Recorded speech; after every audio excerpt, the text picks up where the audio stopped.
This is my 1990 240 SX that I purchased not too long ago, and welcome to the channel. If you're new, this is going to be the first video on the 240. Here's a couple shots of it, just the interior, show you the exterior a little bit later. But yeah, so this is the new project. I'm excited to kind of get into it. There's a couple problems we're trying to address today, so let's get right into that.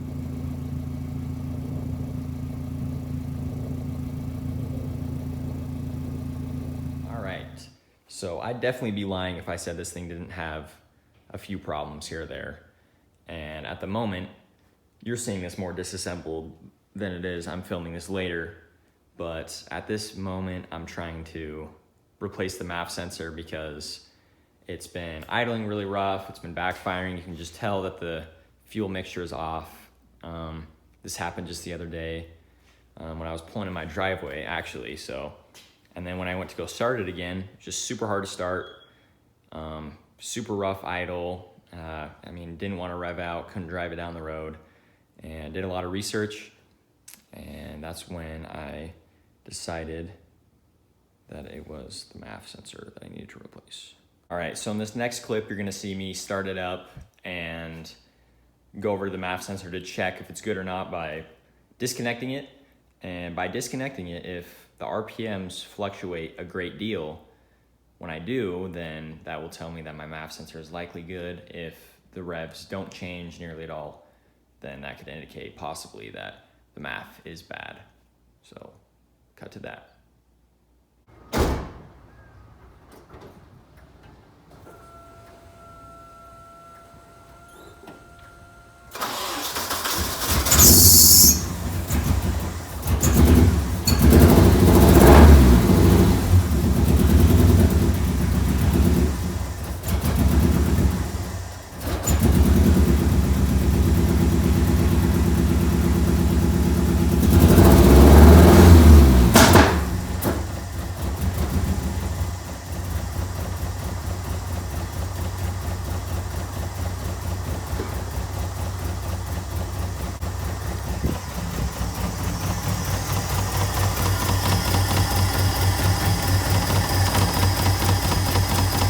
It.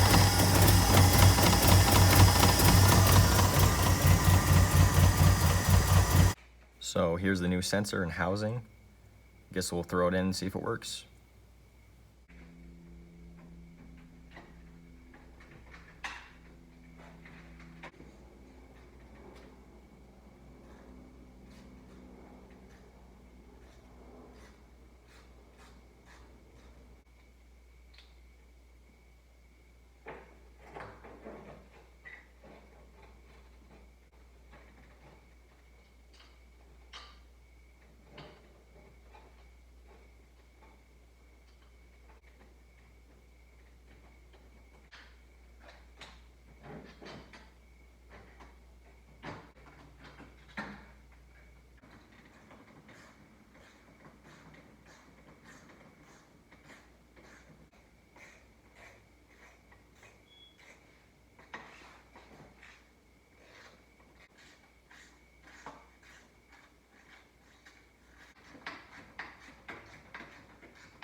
So it hasn't quite sorted itself out yet, but my revs are definitely a little bit higher this time around. Maybe you just gotta drive it a minute to get it to kind of reset, but it does not want to rev out at all. I mean, it's bogging down a lot. You can just tell that the mixture is just off by quite a bit.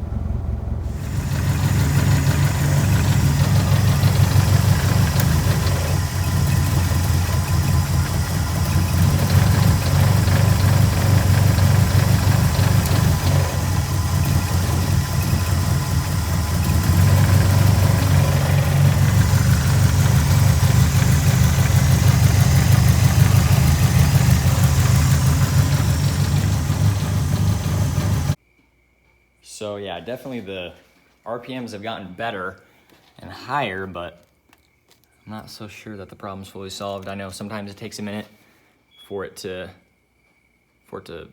computer to reset, but I just don't want to run it super hot tonight. It's running super rich, backfiring a lot. You can just tell everything is super hot in the engine bay. Just don't want to push it past its limits. I'm not really sure what else it would be. Maybe it's misfiring, but the new math definitely helped it, so we'll see. All right, I'm just gonna check with you guys in the morning. All right, it is the next day, and what I've done so far off camera is I disconnected the battery and for about 15 minutes reconnected it to see if I could get the computer to reset so I could actually see if this math would work correctly. But I don't think that's the problem. So, because I went to go start it up and it's the exact same thing. So nothing's reset, tried driving around, still feels the same. Feels like it's misfiring quite a bit. And I went and pulled out all the, what are these, coils, the ignition, and pulled out all the spark plugs and walk over here. So yeah, they're all in order from left to right, 1 to 4.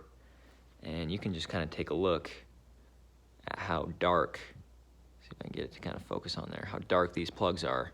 They're all pretty consistent, but super black. So we're either running really rich or we're burning a lot of oil, maybe a little bit of both. But this could be the cause of my problem here, but it could be something else, maybe with the distributor, still to be determined. But yeah, here we are again. Probably gonna wrap up this video, and man, this thing's gonna be a journey, that's for sure. Got a lot of plans, got a lot of dreams for it. This car has had a lot of owners, probably a lot of people thinking the same thing as me. But I really do have high hopes that this could turn into a really cool build. So let me know in the comments if you guys have any ideas on what exactly is going wrong here. I think I will go ahead and just replace the spark plugs and try to check the coils if they're good. And if not, then I'll replace those. Maybe the distributor, I'm not really sure exactly what's wrong. Could be a wiring issue, could be a number of things, could be O2 sensor. I do know that this engine does not have a whole lot of life left in it. It does have a lot of blow by. It's not, the best runner by any means. So I guess the whole point of me trying to get it to run better is so I can, work on some aesthetic things before I move on to bigger and better, maybe engine swaps in the future. So you have to stay tuned for that, kind of see what happens there. So I guess to summarize, all the problems, all the things I need to do, all the things that possibly be seeing in the future, I guess this video, it's a lot more talking than I'd like to have it be, but that's kind of what you just need in these first couple episodes. So taillight needs to be addressed. Both windows do not roll down currently. The tack doesn't work. The fuel gauge doesn't work. A number of other things, interior pieces are missing, as you saw in the beginning of this video. Pillar trim, I mean, that's the least of my worries at the moment. The engine clearly is having some problems. So hopefully I can, try to diagnose what that problem might be in the near future. And also in a coming episode, I'm going to be replacing the steering rack, which I have right here. So definitely stay tuned for that. But I do have a lot of plans for this, like I said earlier. We will see how closely I follow those plans, or how fast I can get that done. But yeah, thanks for watching. Definitely go into a lot more detail in the coming videos, and it'll be a lot more put together. But I'm just trying to get this one out there just to kind of give this car a nice baseline. So, but anyways, thank you for watching. I will see you in the next video.